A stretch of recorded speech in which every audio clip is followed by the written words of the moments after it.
기도하겠습니다. 하나님 아버지, 오늘도 주님의 말씀 듣는 시간을 허락하심을 감사합니다. 성령 하나님께서 이 시간 임하셔서 전하는 자와 듣는 자에게 바르게 전하며 온전히 깨닫는 은혜를 허락하여 주시옵소서.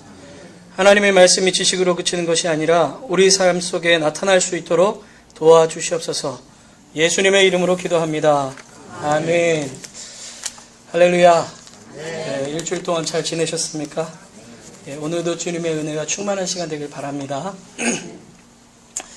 그 비엔나 제3심리치료 학파라고 불리는 그 로고데라피 학파의 창시자인 빅터 프랑클이라는 박사님이 쓰신 죽음의 수용소에서라는 책이 있습니다. 그 책에서 보면 인간은 삶의 의미와 책임감을 찾는 것이 중요하다 이렇게 이야기하고 있어요. 그래서 그 박사님은 인간의 정신성 신경증의 원인을 의미를 찾고자 하는 의지에서 생기는 좌절 때문이다 이렇게 얘기해요. 그러니까 쉽게 말해서 우리가 어떤 목표가 있는데 그 목표를 이루지 못할 때 우리는 좌절하는 마음이 생겨요. 그럴 때 우리의 신경에 문제가 오기 시작한다는 거죠.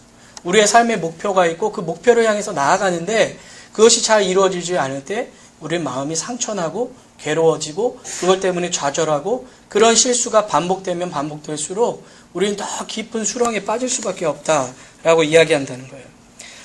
이 박사님은 유대인이에요. 그래서 아우슈비츠라는 그 유명한 수용소에서 3년 동안 수용을 한 적이 있었습니다. 그때 삶의 목적과 의미가 있는 사람과 없는 사람의 그 차이를 발견했다 그래요. 수용소에서 남성들에게 중요한 것 중에 하나가 담배라 그래요. 그래가지고 이 담배 꽁초 하나라도 이렇게 모아가지고 갖고 있다가 자기가 피고 싶을 때 이렇게 핀다는 거예요. 아마 군대 갔다 오신 분들은 이게 좀 이해가 쉬울 것 같아요. 저도 군대 갔을 때 보니까 막 길에 떨어져 있는 것까지 막 주워요. 그래가지고 그거를 잘 이렇게 놔뒀다가 쉬는 시간에 이렇게 피고 그러더라고요. 제가 무슨 70년대, 80년대 군 생활한 것도 아닌데 그때도 그러더라고요. 그러니까 이때 수용소에서는 더 심했겠죠. 그런데 이렇게 보물처럼 여겼던 사람이 이제 자기가 죽음을 결정하고 죽음이 다가왔다고 생각하는 그 순간 다 펴버리거나 사람들에게 준다는 거예요. 남성뿐만 아니라 다른 사람들도 자기가 중요하게 생각했던 그런 물건들을 이렇게 모아놨다가 내가 이제 죽어야지 하는 마음이 들면 그거를 다 써버리든가 다 줘버린다는 거예요. 아마 여러분들도 TV나 영화에서 이런 장면 보신 적이 있으실 것 같아요. 어떤 사람이 갑자기 무슨 암 선고라든지 사형 선고를 탁 받는 그 순간 자기가 중요하게 여겼던 것들을 다 포기하거나 다른 사람들에게 줘버리는 그런 것들 보셨죠? 제가 그 뉴스에서 보니까 영국에 있는 한 여인이 병원에 갔는데 암 선고를 받은 거예요. 이제 한 달밖에 남지 않았대요. 그래서 자기가 모아놓은 거를 한 달 동안 다 써버렸어요. 그리고 이제 병원을 갔더니 암이 아니라는 거예요. 다 써버렸는데. 그러니까 우리가 어떤 좌절이나 실망에 빠지면 결국에 자기를 아예 놔버리는 그런 것들을 보게 됩니다. 이 빅터 프랑클이라는 이 박사님이 자기에게 찾아오는 사람들한테 꼭 이렇게 질문한다 그래요. 당신은 왜 자살하지 않습니까? 그러면 다들 자살하지 않는 이유들을 한 가지씩 이야기한다 그래요. 어떤 사람들은 자식을 너무 사랑하기 때문에 죽을 수 없다고 얘기하는 사람도 있고 어떤 사람은 자신이 갖고 있는 재능이 너무 많은데 이것을 세상에 펼치지 않고 죽는 것이 너무 안타까워서 죽지 않는다라는 사람도 있고 어떤 사람은 마음속에 간직한 추억을 떨쳐버리기가 힘들기 때문에 자살하지 않는다 이렇게 얘기하는 사람도 있다는 거예요. 어쨌든 우리 삶 속에서는 삶의 의미와 목적이 그만큼 중요하다는 겁니다. 그러나 우리도 종종 삶의 의미를 일순간 잃어버리는 사람들을 종종 보게 돼요. 그들은 자신의 삶의 의미를 내려놓는 순간 무기력증에 이렇게 빠지게 돼요. 여러분들 요즘 무서운 것 중에 하나가 우울증이라 그러죠. 연예인들 TV에 나오면 하는 얘기들이 늘 우울증. 그래서 작년만 해도 수많은 연예인들과 또 방송계에 있던 사람들이 갑자기 자살을 해요. 그 이유가 다 뭐냐? 우울증이라 그래요. 우울증이 무서운 게 평소에 사람들하고 있을 때는 티가 안 나는데 혼자 있을 때 자기도 모르는 무기력증에 깊이 빠져들어간대요. 어떤 자기가 하고자 하는 일이 잘 풀리지 않거나 실패했거나 낙심하는 그 순간 자기도 모르는 깊은 우울증에 빠지게 된다는 거죠. 그런데 그러한 사람들에게 만약 누군가가 나타나서 이 무기력함을 이길 수 있는 방법을 제시해 준다. 그 사람들의 마음을 치료해 준다. 그 사람들을 만약에 올바로 갈 수 있는 길을 제시하고 그들이 그것을 할 수 있는 힘을 나눠준다면 그들이 하는 선택이라든지 그들이 마음속에 갖는 삶의 모습은 전혀 달라질 것입니다. 오늘 성경 본문에도 이와 같은 실패와 좌절을 경험했던 사람들의 이야기가 나와요. 바로 예수님의 제자들인데요. 그들은 자신들이 목표했던 그리고 자신들이 나아갈 방향을 잃어버렸습니다. 이들 대부분이 갈릴리 출신이다라고 성경에 기록되어 있습니다. 특별히 어부들이 있었는데 우리가 잘 아는 것처럼 베드로와 안드레는 형제였어요. 그 두 사람은 어부였습니다. 또 우리가 잘 아는 것처럼 세베대의 아들들인 야고보와 요한도 형제였고 그들과 동업하는 그런 관계였습니다. 어쨌든 이들은 평범한 어부에서 예수님께로부터 부르심을 받아요. 부르심을 받고 이제 평범한 어부에서 사람을 낚는 사람들이 됩니다. 그리고 예수님을 3년간 쫓기 시작해요. 그 예수님을 쫓아다니면서 하나님의 나라에 대한 말씀을 듣습니다. 뿐만 아니라 예수님께서 하시는 초자연적인 역사를 경험하기도 합니다. 바람과 바다를 잔잔하시는 것을 보고 귀신을 내어 쫓는 것도 보고 병든 자를 일으키는 것도 보게 됩니다. 뿐만 아니라 이들이 예수님을 쫓아다니다가 예수님께서 파송을 하세요. 그 파송된 기간 동안 사람들에게 복음을 전하는 것뿐만 아니라 귀신을 내쫓고 병든 자를 일으켜 세우는 역사를 직접 경험해요. 그러다 보니까 이 사람들의 마음속에서는 어떠한 자신감 같은 게 있었어요. 야, 예수님께서 왕이 되시면 우리가 예수님 주변에서 그 일을 감당하는 사람이 되겠구나. 우리가 지금 갖고 있는 이 능력을 언젠간 발휘할 때가 오겠구나 하는 생각을 갖게 됐습니다. 그래서 예수님께서 예루살렘으로 올라가시고 십자가에 달리실 것을 이야기했을 때도 예수님의 제자들은 누가 으뜸인가 이걸 갖고 싸워요. 내가 먼저다. 내가 으뜸이다. 내가 예수님의 좌우편에 설 것이다. 그걸 가지고 끝까지 싸우는 것을 볼 수가 있습니다. 그러나 겟세마네 동산에서 예수님께서 잡히시는 그 순간 그 사람들의 모든 것이 깨어져 버려요. 예수님 좌우편에서 뭔가 될 수 있을 거라고 생각했는데 예수님께서 잡히시는 그 순간 자신들의 삶의 목적과 의미가 깨어지는 거예요. 다 도망쳐 버렸습니다. 예수님을 떠나버렸습니다. 베드로도 몰래 뒤를 쫓아가기는 하지만 결국 3번이나 예수님을 부인하게 돼요. 그들의 삶의 의미와 목표를 상실하는 순간이자 자신들의 나약함을 발견하는 순간이었죠. 그들은 예수님께서 십자가에 죽으시는 그 순간 자신들도 혹시 잡혀서 죽지 않을까 두려워서 한 집에 모여가지고 두려움에 떨고 있었습니다. 바로 그때 부활하신 예수님께서 그들을 찾아오시죠. 문을 다 걸어 잠그고 있는 그 순간 예수님이 찾아오셨기 때문에 처음에 제자들은 혹시 귀신이 아닌가 놀라기도 했어요. 근데 예수님께서 자신의 손의 못자국과 옆구리의 창자국을 보여주시면서 부활하신 예수님이신 것을 확인시켜 주십니다. 그런데 그 자리에 없었던 사람이 있었어요. 도마라는 사람이죠. 쌍둥이라는 별명을 가진 디두모라고 불리우는 도마라는 사람은 그 자리에 없었습니다. 그래서 제자들이 얘기했어요. 다른 제자들이 야 예수님 부활하셨다. 우리 만났다. 안 믿었죠. 그러고 있었는데 일주일 후에 예수님께서 다시 찾아오셔서 이 도마에게 손의 못자국과 옆구리의 창자국을 만져봐라. 그리고 믿어라. 라고 말씀해 주십니다. 그것을 본 도마가 뭐라고 고백합니까? 나의 주님이시라고. 나의 하나님이시라고 그렇게 고백합니다.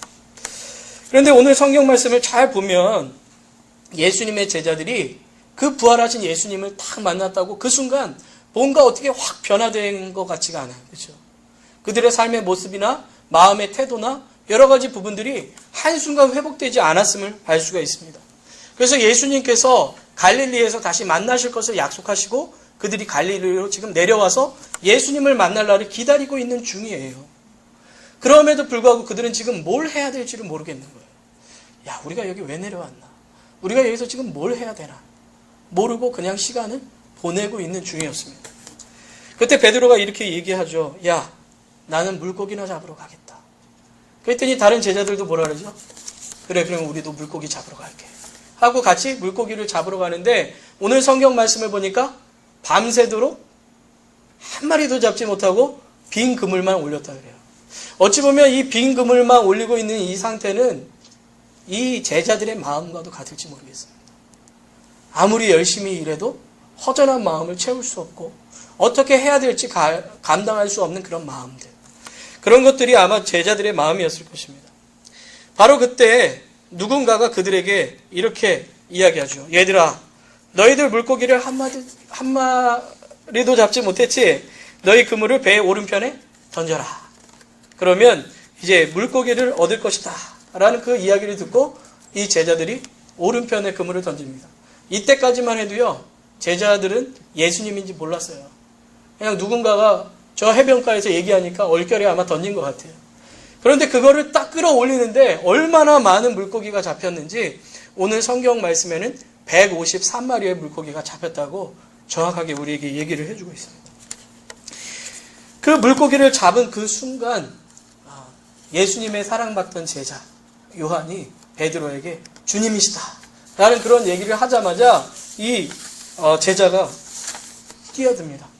베드로가 물로 뛰어들어요. 옷을 걸쳐 입고. 그런데 그 거리가 어느 정도냐? 오늘 성경 말씀에는 50간쯤 되었다. 90m 정도 됐다는 거예요. 그러니까 90m 배에서 육지가 떨어진 그 거리를 베드로는 그동안 벗고 열심히 일하던 그 상태에서 다시 옷을 걸치고 헤엄을 치는 거예요. 그리고 그곳에 육지에 올랐습니다. 제자들도 그물을 잘 끌어올린 후에 그 배를 육지에다 대었습니다. 제자들이 육지에 올라보니까 숯불이 있는데요. 그 위에 오늘 보니까 생선과 떡이 놓여 있었다 그래요. 그렇죠? 그리고 예수님께서는 그 식사를 준비해서 제자들에게 주었을 때 제자들 중에 당신이 누구십니까? 라고 물어본 사람이 없었다 그래요. 주님이신 줄 알았기 때문이죠. 어쨌든 이것이 예수님이 부활하신 세 번째 일이었습니다. 근데 오늘 우리가 함께 살펴본 이 일, 즉 예수님께서 디베랴 호수라고 기록된 이 곳에 이제 오신 일이 도대체 우리에게 무슨 상관이 있느냐 하는 거예요. 요한이 이것을 기록한 이유가 있을 것 아니겠습니까? 성경을 다 하나님께서 우리에게 주신 이유가 있을 거 아니에요. 그 목적을 우리가 좀 함께 몇 가지만 살펴보기를 원합니다. 앞에서 말씀드린 것처럼 예수님의 제자들이 부활하신 예수님을 만났지만 그들의 삶이 완전히 뭔가 달라지는 모습은 전혀 없는 것을 볼 수가 있습니다. 그리고 나서 오히려 그들이 예전에 했던 어업의 일로 돌아간 것을 볼 수가 있습니다.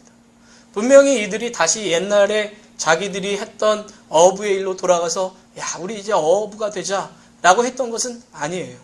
그런 의미는 아닙니다. 그냥 단순히 그들이 뭘 해야 될지 모르기 때문에 가장 익숙한 일을 했던 것 같아요. 그러나 어쨌든 이 사람들이 부활하신 예수님을 만났다고 해서 갑자기 예수님의 제자들로서의 사명을 감당한 것은 아니었어요. 그러한 그들을 예수님께서 찾아오신 거죠. 예수님께서는 죽음에서 승리하셔서 부활하셨지만 제자들은 여전히 낙심한 채 있었다는 것을 알 수가 있습니다. 밤새 그 빈 그물을 던지고 바닷가에 서 계신 예수님도 알아보지 못했던 그 제자들에게 예수님께서는 다시금 그들의 마음을 치유하시고 새로운 삶의 목표를 주시는 것을 볼 수가 있습니다. 여러분 오늘 그 성경을 읽는 중에 제자들이 물고기 잡는 장면 나왔다 그랬잖아요. 혹시 이 장면을 어디서 보신 적 없으세요? 누가복음 5장에 보면 예수님께서 아침 일찍 바닷가에 나가십니다. 바닷가에 나가보니까 어부들이 그물을 싣고 있는 장면이 나와요. 그물을 싣고 있었다는 건 뭐죠? 이제 물고기 다 잡고 물고기 팔고 정리해서 이제 들어가려고 하는 그 순간이거든요. 그때 예수님께서 시몬 베드로라는 사람에게 다가오셔서 배를 좀 띄우자 그래요. 그래서 배를 타고 조금 나가셔서 배에 앉으셔서 먼저 하나님의 나라에 대한 말씀을 선포하십니다. 그리고 베드로에게 뭐라고 얘기하시냐면 깊은 곳에서 그물을 던져라 이렇게 얘기하세요. 그때 베드로의 상태가 어떤 상태였냐면 오늘과 똑같은 상태입니다. 밤새도록 열심히 일했지만 아무것도 거두지 못했던 바로 그 상태. 그 상태에 예수님께서 깊은 곳에 가서 그물을 던지자라고 했을 때 그물을 던졌어요. 어떻게 됐습니까? 그물을 끌어올리는데 그물이 찢어질 정도로 잡혔어요. 두 배가 가서 도와줬는데 그 두 배가 거의 잠길 지경으로 물고기가 많이 잡혔다 그래요. 그 모습을 보고 베드로가 예수님 앞에 완전히 엎드려서 예수님, 나는 죄인입니다. 나를 떠나가십시오.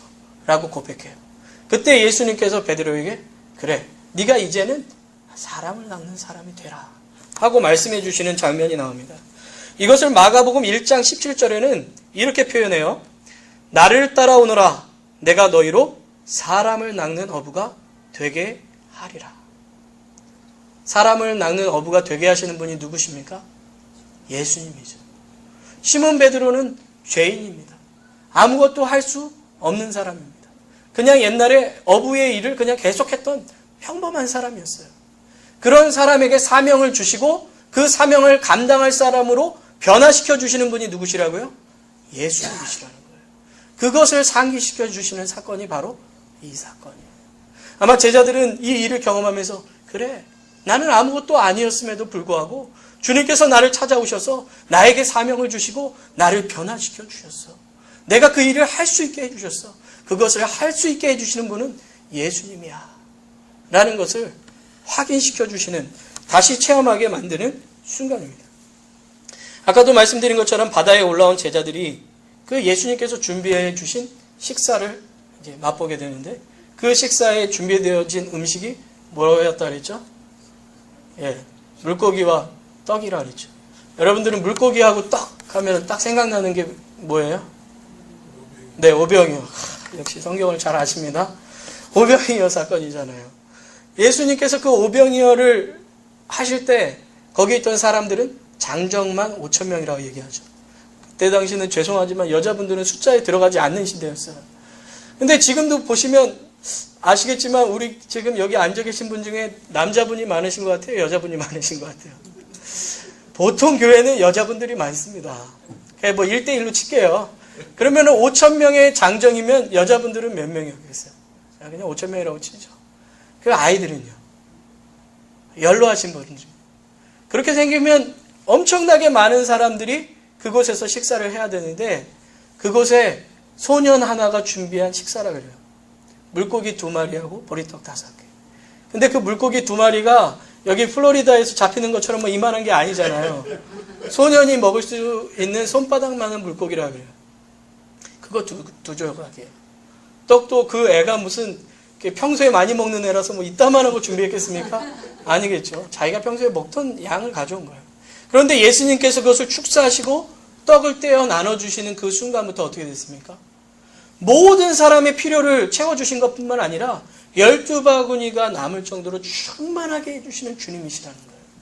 제자들은 언제든지 자기네들의 모든 능력을 가지고 어떤 일을 한 적이 한 번도 없습니다. 다 예수님 안에서 예수님께서 행하신 일들이었죠.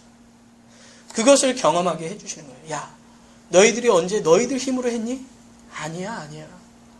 내가 늘 하나님의 능력으로 그걸 감당할 때 너희들이 그것을 경험했을 뿐이야. 너희들이 앞으로 있을 모든 일들도 너희 힘으로 되는 것이 아니라 내가 너희들과 함께함으로 감당되어지는 것이다. 라는 것을 가르쳐 주시는 순간입니다.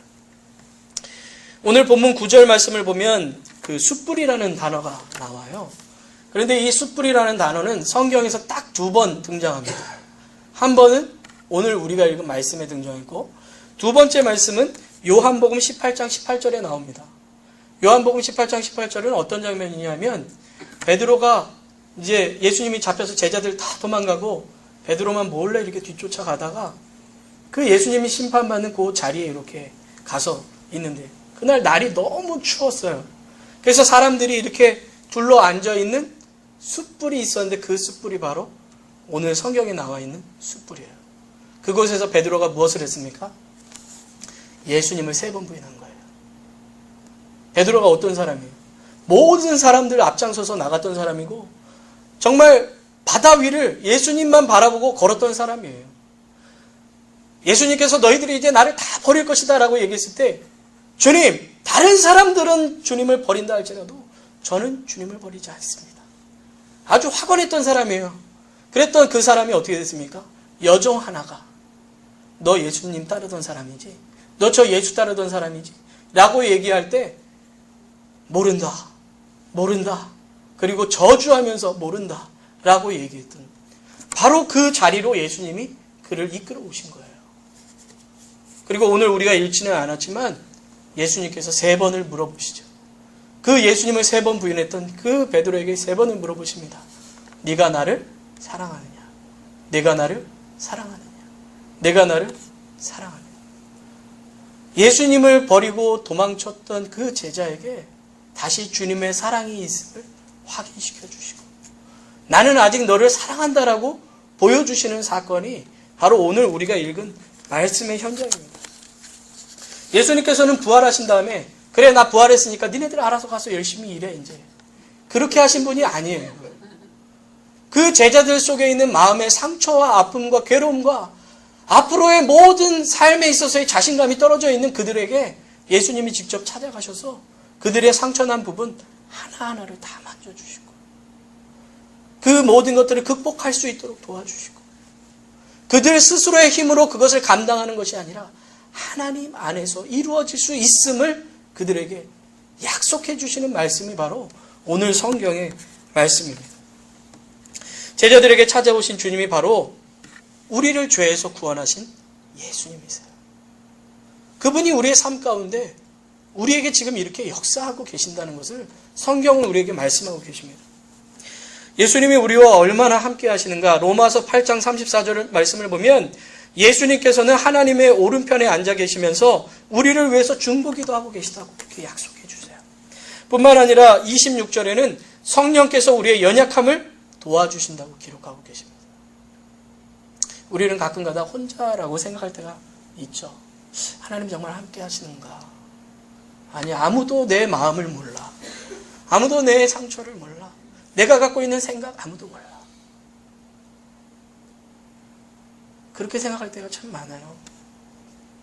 어떨 때는 부부가 같이 살아가지만 그러면서도 외로울 때 있지 않습니까? 아내가 내 마음을 몰라주고 남편이 내 마음을 몰라주고 자녀가 내 마음을 몰라주고 부모님이 내 마음을 몰라줄 때 많잖아요. 그러나 우리 주님께서는 우리 마음속에 있는 연약함을 아시고 상처를 아시고 괴로움을 아시고 아픔을 아시고 우리와 함께 해주시면서 그 연약함과 상처들을 치유해 주시고 다시 용기를 주셔서 우리가 주님 안에서 온전히 살아갈 수 있도록 도와주시는 분이시다라고 오늘 성경에 그렇게 말씀하고 계시는 거예요. 저는 오늘 그 예수님께서 제자들을 위해서 식사를 준비하시는 장면 그리고 제자들에게 식사를 주시면서 이렇게 위로하시는 그 장면을 읽으면서 갑자기 저희 어머니가 생각났어요. 말씀을 다 준비하는데 제가 언제인지 잘 기억은 안 나거든요. 기억력이 좀 안 좋아가지고 정확하게 무슨 사건인지는 기억이 안 나는데 제가 하여튼 뭔가 좀 큰 잘못을 한 적이 있었어요. 실수를 한 적이 있었어요. 그래서 뭐 밥도 못 먹고 그냥 제 방에 탁 틀어 앉아가지고 이러고만 있을 때 저희 어머니께서 제가 좋아하는 음식들로 식사를 딱 준비를 해 놓으신 거예요. 그리고 이제 방문을 똑똑 두드리시더니 들어오시더니 하는 말이 야 문수야 먹고 해라 먹고 먹어야 힘나지 힘이 나야 다시 하지 괜찮아 먹고 힘내 다시 하면 돼 이렇게 위로해 주시는 거예요. 그래서 어머니의 말씀을 따라서 어머니께서 준비해 주신 이렇게 식사를 하는데 제 마음이 얼마나 울컥하면서도 힘이 나고 그래 다시 시작하자 하는 그런 마음이 생겼던 때를 기억하게 됐습니다. 여러분 이게 뭐 어떻게 보면 여러분들 다 마음이겠죠.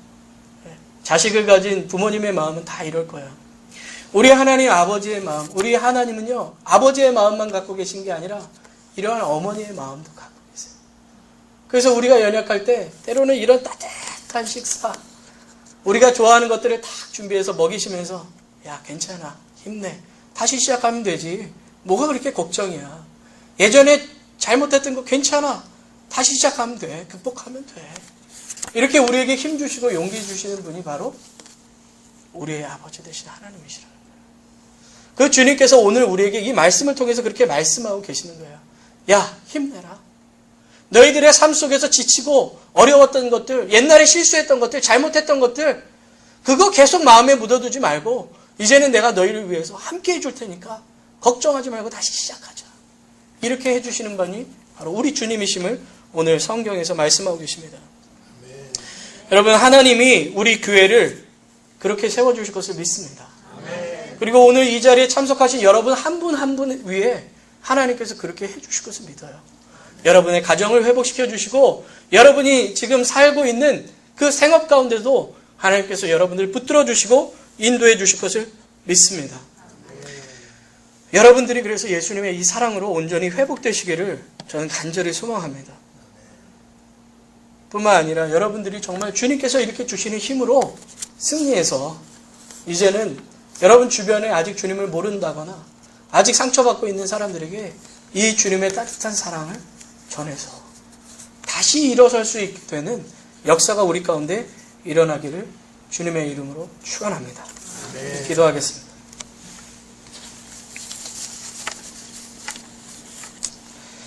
참 좋으신 하나님, 감사합니다. 언제나 우리를 살피시고 보호하시며 다시 일으켜 세워주시니 감사합니다.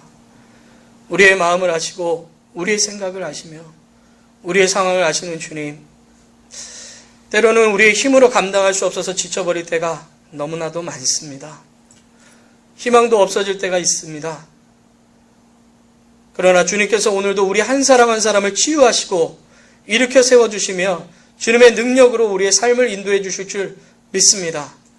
주님, 우리를 도와주시고 우리를 이끌어 주시옵소서. 예수님의 이름으로 기도합니다. 아멘.